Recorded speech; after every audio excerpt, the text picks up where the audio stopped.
Doctor Chinnamail Anji Reddy గారు ఉమ్మడి కరీంనగర్, ఆదిలాబాద్, మెదక్, నిజామాబాద్ పట్టభద్రుల బీజేపీ ఎమ్మెల్సీ అభ్యర్థిగా మీ మద్దతు కోరుతున్నారు. పదే నేను ఇన్స్ట్రక్షన్ ఇస్తున్నా. Told my chief secretary to record there service field మీద పొమ్మని. అసలు ఏసీ రూముల్లో నుంచి బయటకు వెళ్ళడానికి హెసిటేట్ చేస్తున్నారు ఆఫీసర్లు. మరి నాకు తెలియదు, మరి ఏసీ అనేది ఏమన్నా జబ్బేమో. ప్రజల దగ్గరికి వెళ్ళినప్పుడు అంటే ఒక ఐఏఎస్ కానీ ఐపీఎస్ కానీ డిస్ట్రిక్ట్స్ ను హోల్డ్ చేసినప్పుడు వచ్చిన ఎక్స్పీరియన్స్ రిచ్ ఎక్స్పీరియన్స్. అది ఐఏఎస్లను ఒక వ్యక్తిగతంగా ఎవరిని విమర్శించింది కదా, ఒక వ్యవస్థలో ఉన్న లోపాలని ముఖ్యమంత్రి స్థాయిలో ఎత్తి చెప్పాడు. ఇప్పుడు మీకు ఈ కలెక్టర్ ఉద్యోగం తర్వాత ఒకసారి సెక్రటేరియట్కి వస్తే అసలు ఫీల్డ్ ఎక్స్పీరియన్స్ ఉండదు అన్నాడు. కరెక్టే కదా అది.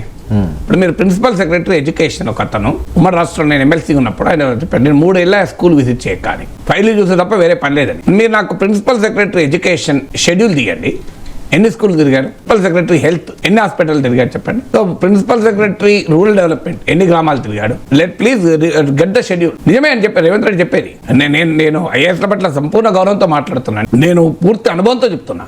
It's a fact. మీకు ఎంతమంది ప్రిన్సిపల్ సెక్రటరీ రూరల్ డెవలప్మెంట్ గ్రామాలు తిరగకుండా గ్రామీణాభివృద్ధి చేయగలరా? స్కూళ్లకు వెళ్లకుండా, టీచర్లతో ఇంటరాక్ట్ కాకుండా, పిల్లలతో ఇంటరాక్ట్ కాకుండా విద్యాశాఖ నడపగలరా? ఆసుపత్రులకు వెళ్లకుండా, రోగులతో మాట్లాడకుండా, డాక్టర్లతో మాట్లాడకుండా, నర్సులతో మాట్లాడకుండా ఆరోగ్య శాఖకు ప్రిన్సిపల్ సెక్రటరీగా పనిచేయగలడా? ఆర్టీసీ బస్సు ఎన్నడూ జీవితం ఎక్కకుండా రవాణా శాఖ నిర్వహించగలడా? ఎన్నడన్నా ఒక్కసారన్నా ఆర్టీసీ బస్సు ఎక్కకుండా, మరి ఆర్టీసీ బస్సు ఎక్కకుండా రవాణా శాఖ నిర్వహిస్తాను ఎట్లా కరెక్ట్? అది న్యాయమా? ఒక గ్రామ పంచాయతీ ఆఫీస్కి ఎన్నిసార్లు ప్రిన్సిపల్ సెక్రటరీ పంచాయతీరాజ్ వెళ్ళాడు చెప్పండి? ఆ వ్యవస్థ యొక్క లక్షణం కదా అది.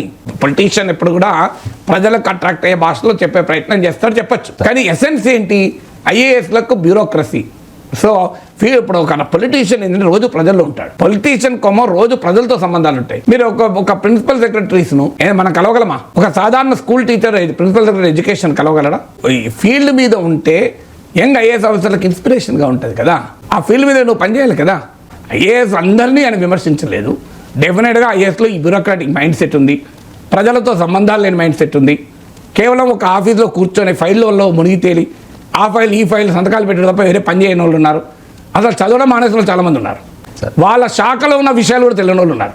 అరగెన్స్తో పనిచేసే వాళ్ళు ఉన్నారు. సో మీకు అదే సమయంలో టాప్ బ్రహ్మాండమైన ఐఏఎస్ ఆఫీసర్లు, మీకు దువ్వూరు సుబ్బారావు లాంటి, బీపీఆర్ విఠల్ లాంటి, ఎస్ఆర్ శంకరన్ లాంటి, యుగంధర్ లాంటి వాళ్ళు, కేఆర్ వేణుగోపాల్ లాంటి వాళ్ళు ఐఏఎస్ ఆఫీసర్లు చాలా నాలెడ్జబుల్ ఆఫీసర్స్ ఉన్నారు.